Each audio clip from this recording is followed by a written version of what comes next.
Magandang hapon mga idol. Update tayo ngayon sa bago nating project.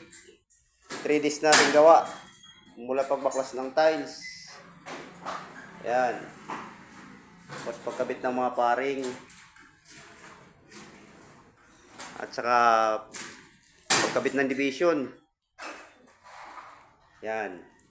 Naka-division na tayo. Tapos dito. Ayan. Nakapag-isamin na tayo.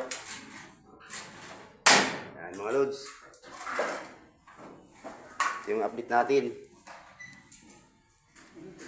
Dito yung paring natin. Kaya ganyan yung paring natin dahil PVC panel yan.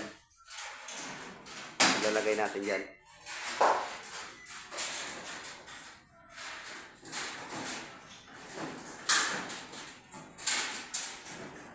Ito ang Buhay Construction. Mga loads.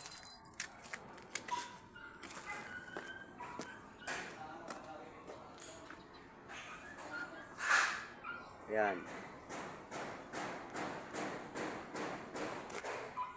Ayan, may babaguhin pa tayo dyan sa bubong.